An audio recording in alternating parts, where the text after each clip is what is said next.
புதுக்கோட்டை மாவட்டம் அரசு உயர்நிலைப் பள்ளியில் பகுதி நேர உடற்கல்வி ஆசிரியர் போக்சோ சட்டத்தில் கைது செய்யப்பட்டிருக்கிறார். மாணவி ஒருவரை பாலியல் துன்புறுத்தலுக்கு உள்ளாக்கிய புகாரில் அவர் மீது காவல்துறை நடவடிக்கை மேற்கொண்டிருக்கிறது. போக்சோ வழக்கில் ஆசிரியர் கைது செய்யப்பட்டுள்ள சம்பவம் அப்பகுதியில் பெரும் பரபரப்பை ஏற்படுத்தியிருக்கிறது. பகுதி நேர உடற்கல்வி ஆசிரியர் போக்சோ வழக்கில் கைது செய்யப்பட்டிருக்கிறார். மாணவி அளித்த புகாரின் பேரில் இந்த நடவடிக்கையை காவல்துறையினர் மேற்கொண்டிருக்கின்றனர். விவரங்களுக்காக புதுக்கோட்டை மாவட்ட செய்தியாளர் சாமிநாதன் இணைப்பில். சாமிநாதன், புதுக்கோட்டையிலிருந்து நாள் தவறாமல் இதுபோன்ற ஒரு செய்திகள் வந்து கொண்டே இருக்கின்றன.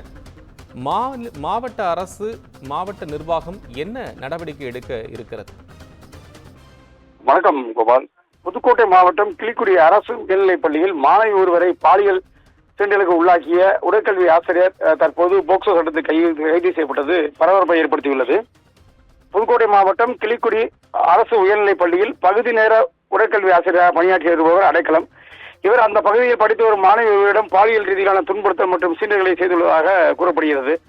இது குறித்து மாணவி அவரின் பெற்றோரிடம் தெரிவித்த வகையில் பெற்றோர் குழந்தைகள் நல குழுமத்திற்கு தகவல் அளித்து அதன் பேரில் குழந்தைகள் பாதுகாப்பு நல அலுவலர் வசந்தகுமார் தலைமையில் அதிகாரிகள் பள்ளியில் விசாரணை நடத்தினர். பாதிக்கப்பட்ட மாணவியிடமும் ரகசிய இடத்தில் வைத்து விசாரணை நடத்தப்பட்டது. அதன் பேரில் அது உண்மைத்தன்மை வாய்ந்தது என்று தெரிய வந்தது. இதனைத் தொடர்ந்து ஆசிரியரிடமும் குழந்தைகள் பாதுகாப்பு நல அலுவலர் விசாரணை நடத்தினார். இதனைத் தொடர்ந்து இலுப்பூர் அனைத்து மகளிர் காவல் நிலையத்தில் மாவட்ட குழந்தைகள் நல பாதுகாப்பு அலுவலர் அளித்த புகாரின் அடிப்படையில் இலுப்பூர் அனைத்து மகளிர் காவல் நிலையம் போலீசார் அடைக்கலம் மீது போக்சோ சட்டத்தின் கீழ் வழக்கு பதிவு செய்து அடைக்கலத்தை கைது செய்துள்ளனர். ஏற்கனவே தமிழகத்தில் பல மாவட்டங்களில் ஆசிரியர்கள் மாணவிகளை பாலியல் ரீதியான துன்புறுத்தலுக்கு ஆளாகி வரும் சூழ்நிலையில இந்த சம்பவம் பரபரப்பாக பார்க்கப்படுகிறது. அது மட்டும் இல்லாமல் தற்போது புதுக்கோட்டை மாவட்டத்தில் ஆசிரியர் ஒருவர் மாணவியிடம் சிறுமிசம் ஈடுபட்டது பெற்றோர்களை அதிர்ச்சி உள்ளடக்கியது. இது குறித்து மாவட்ட ஆட்சியர் தான் இது குறித்து நடவடிக்கை எடுக்க வேண்டும். ஆசிரியர்களுக்கு இது தேவையான விழிப்புணர்வு, மாணவிகளிடம் தேவையான விழிப்புணர்வு ஏற்படுத்த வேண்டும். ஆசிரியர்களிடம் இன்னும் அதிகமான சட்ட ரீதியான நடவடிக்கை எடுக்க வேண்டும் என்பது பெற்றோர்களின் கோரிக்கையாக இருக்கிறது. கோபால்.